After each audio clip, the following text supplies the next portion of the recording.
Good morning, everyone. Good morning. Now, I know that I've talked about Giannis Antetokounmpo in several previous sermons for various reasons.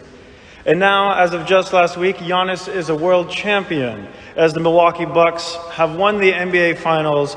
So please forgive me for a slight repetition of references, but we're going to talk a little more about Giannis in our sermon today.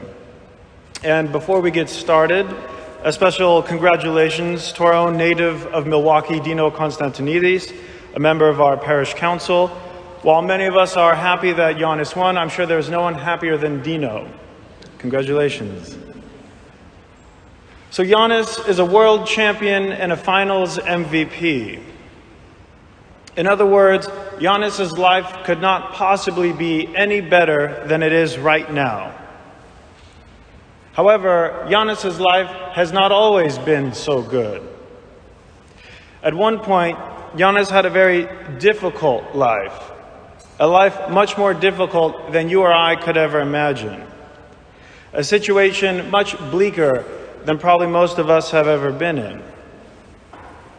Growing up in a poverty-stricken neighborhood of Athens, Giannis and his family of 7 people all lived together in one very small apartment. It was so crammed that he and his 4 brothers had to share one bed on the floor.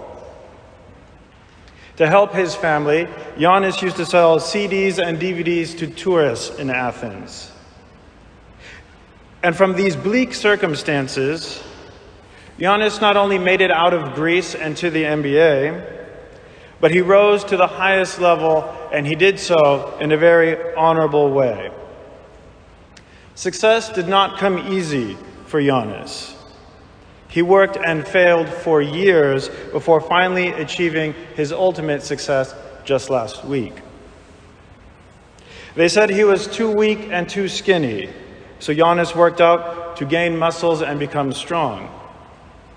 They said he could never win a championship with the Milwaukee Bucks and that he would have to jump to a better NBA team, as many athletes do to chase championships. But Giannis did not take the easy way out.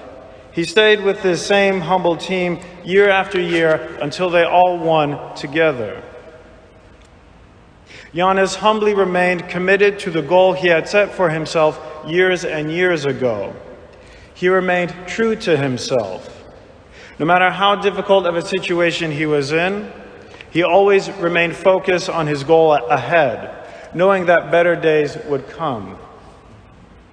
And he believed that his situation could improve. In fact, right up until the beginning of just this last season, there were rumors that Giannis could even be fired. So up until the final hour, Giannis faced difficult situations, and in the end, he became a world champion. Now, we know a lot about Giannis, the basketball player, but what about Giannis, the Orthodox Christian? Let's talk about that for a little bit.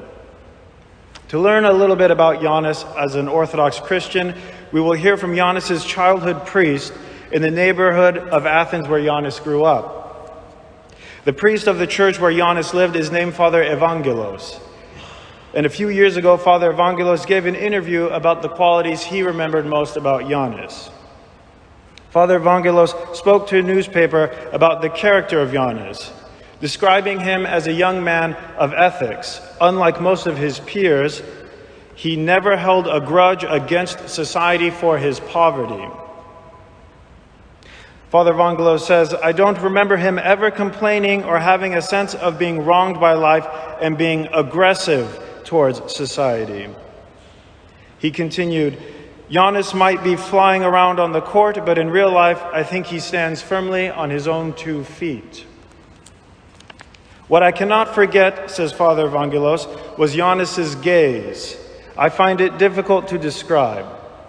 There was an innocence in his eyes, but also a hope.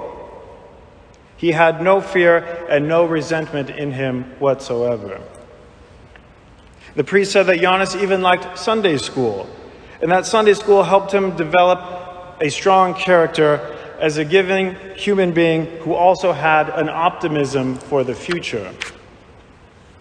hope, no fear, no resentment, and an optimism for the future. A small child with nothing, but he believed he could accomplish everything. Now, we might not have the same difficult situation that Giannis grew up in. We might not be under the same pressure as a professional athlete. But each one of us is working towards some kind of goal. Each one of us has a vision. We have something in mind.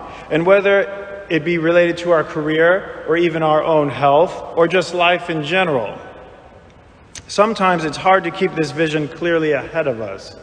We get bogged down by distractions, by difficulties, by frustration. We get upset with ourselves and sometimes even with the people around us. Sometimes we grow so angry with the situation we find ourselves in, we begin to take it out on the people around us. Today, Jesus Christ encounters two men just like this. Two men in not only a bad situation, but quite literally the worst situation anyone could be in. And these men are angry. The gospel calls them fierce. Christ encounters these two men so completely overcome by demons that they are living in a graveyard.